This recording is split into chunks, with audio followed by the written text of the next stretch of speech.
feel it now.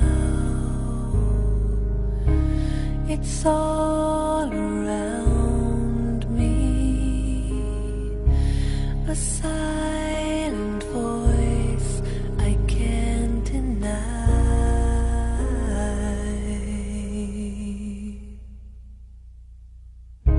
A mother's arms, how they surround me. They sing the beauty of my life.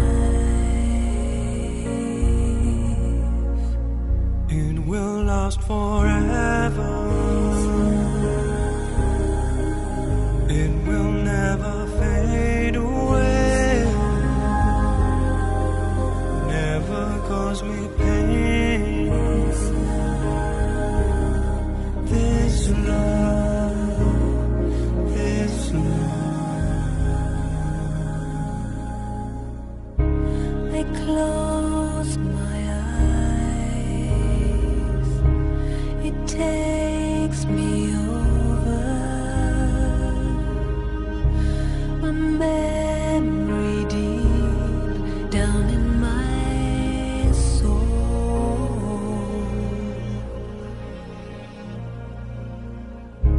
and safe from harm to be beside you. A light will shine upon the world. It will last forever. Om Shanti. Day 35. Are you double foreigners? In fact, all Brahmin souls belong to this land of Bharat. You have been residents of Bharat for many births.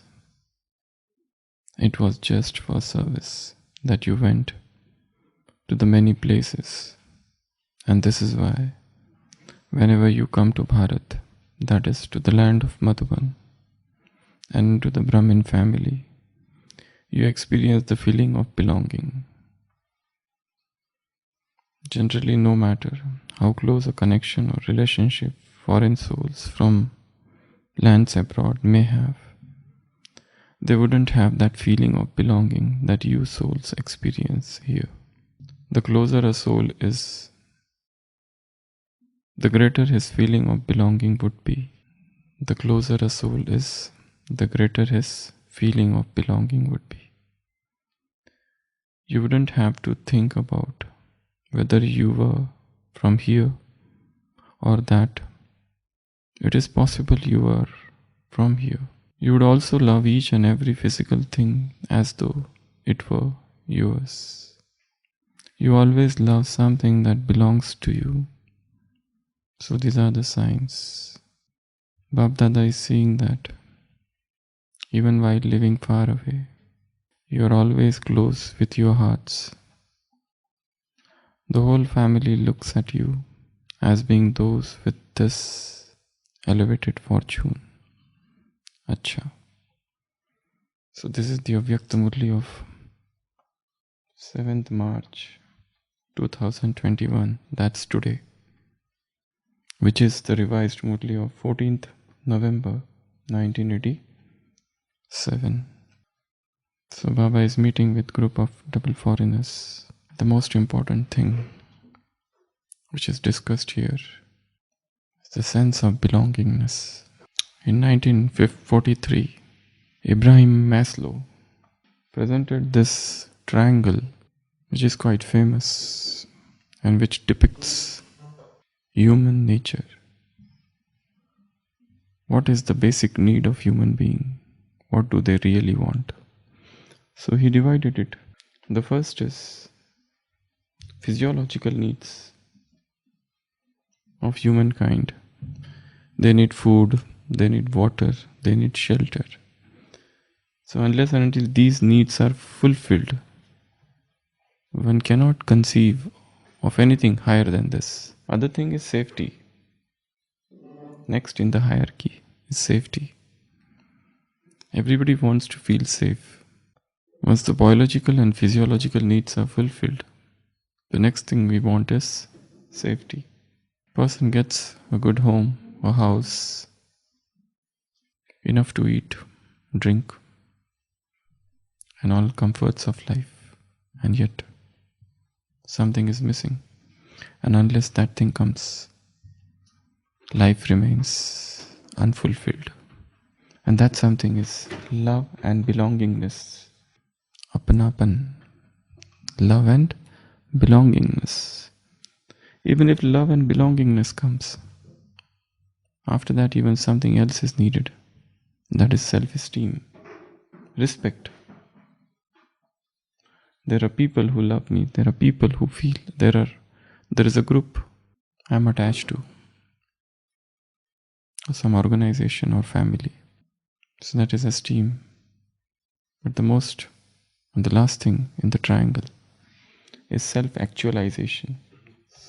This is a new term coined by this person in 1943 in his paper on human motivation. So, if you see, this is how the human needs are, what we really need in life.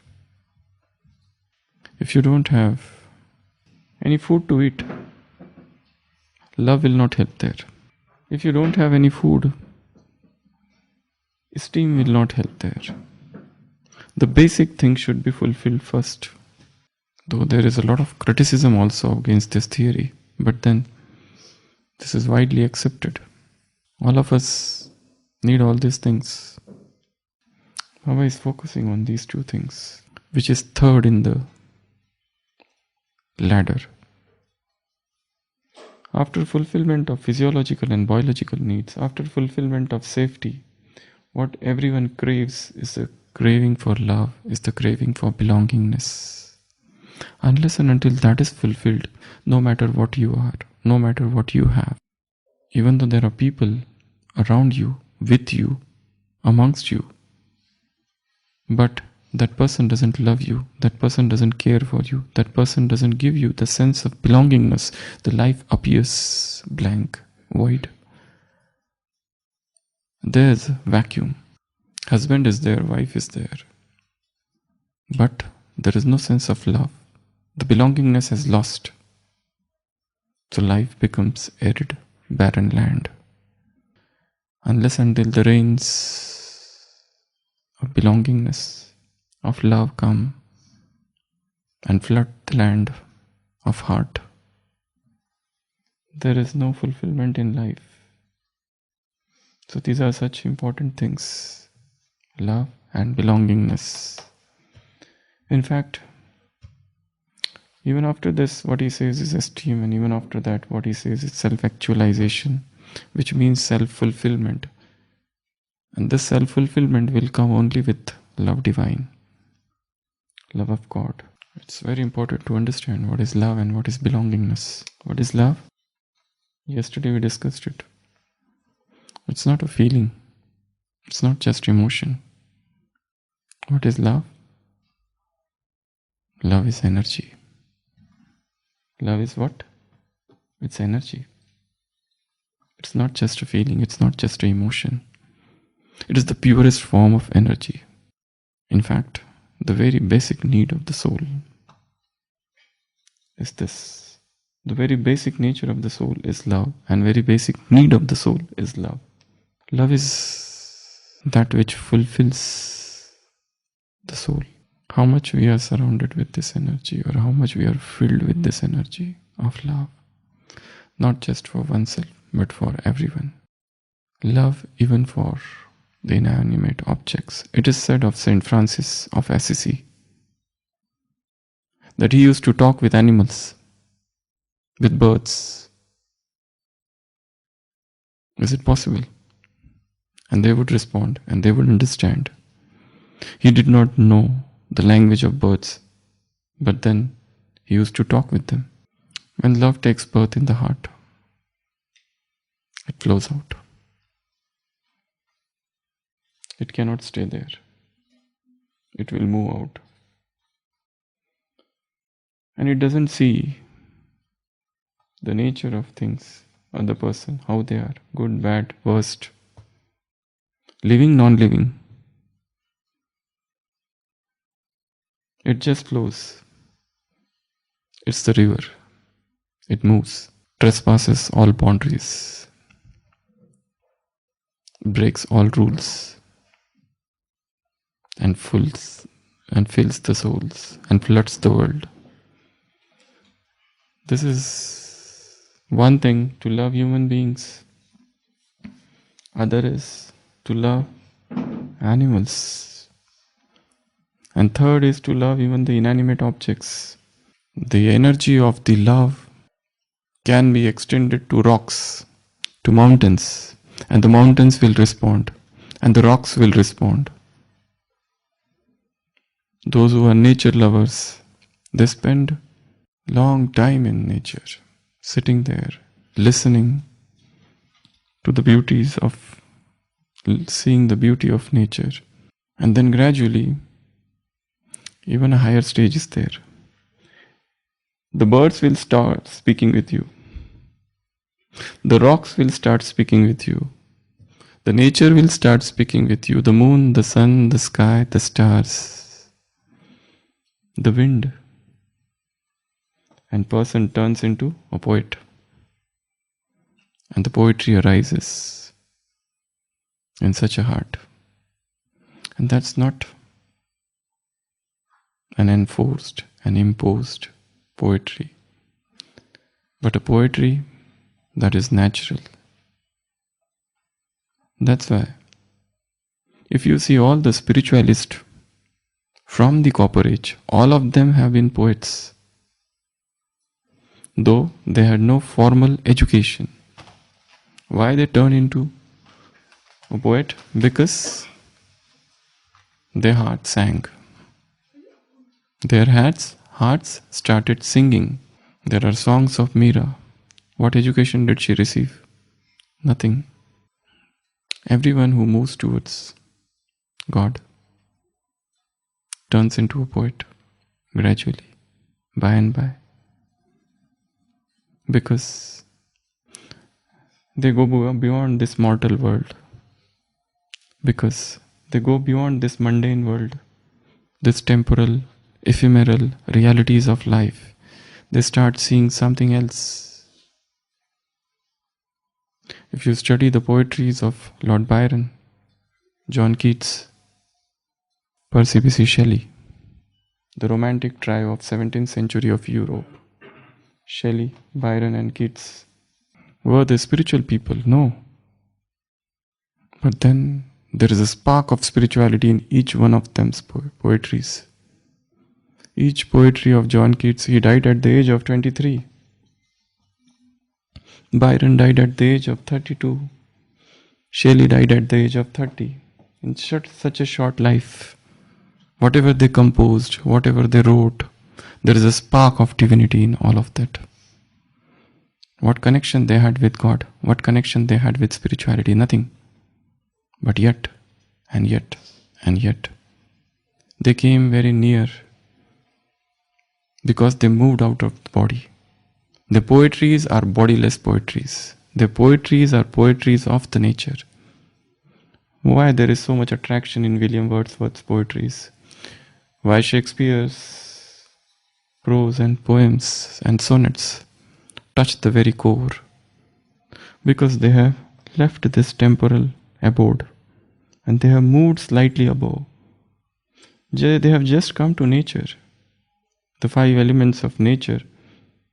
Anything which is composed in the bodiless stage becomes beauty. Everything which is done when you forego body consciousness, not necessary that you have moved to the subtle world or to Paramdham, but the moment you give up body consciousness and whatever you do, whether writing poetries or creating pictures, sculptures, paintings, everything has got an added extra beauty in it. So love manifests everywhere. It's the love, it's the manifestation of the love. Love is not just an emotion. Love is not the manifestation of emotion. Love is the manifestation of being. This is the greatest definition of love. Love is not the manifestation. If this is emotion, this emotion is expressing as love. It's not like that. It is the being which expresses itself, with the being which tries to move out. It is love.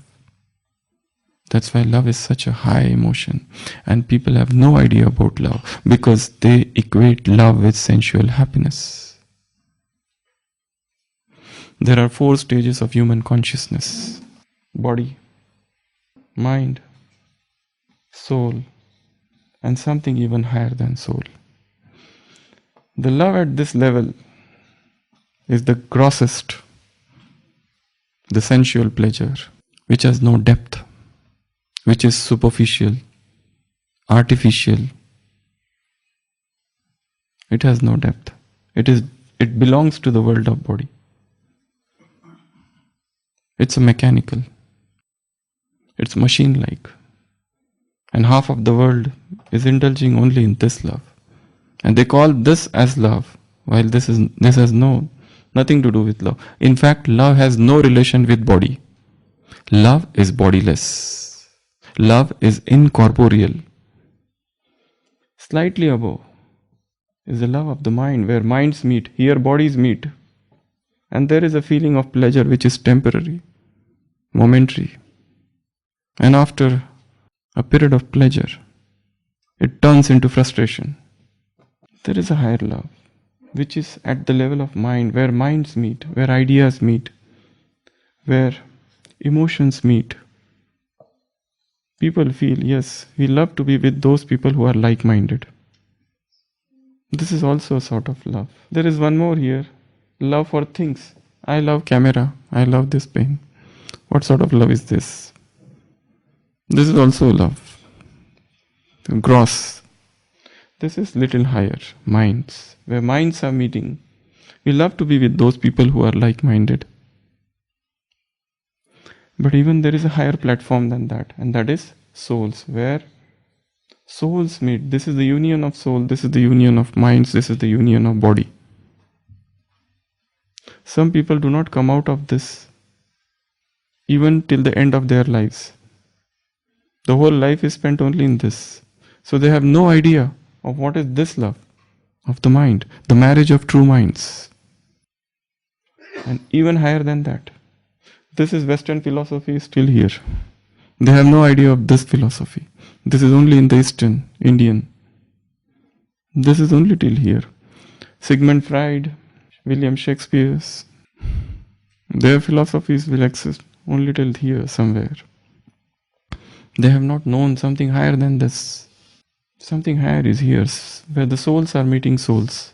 This is the union of souls, where there is no relation of body and there is no relation of even the mind has dropped. Something else has happened. And this is the higher. This is the highest, they say. What is twin flames? Twin flames. What is soulmates? He is my soulmate. She is my soulmate. They say no. One is life partner. He is my husband and he is my wife. This is the lowest. Higher than that is, he is my partner, he is my partner. Higher than that is soulmate.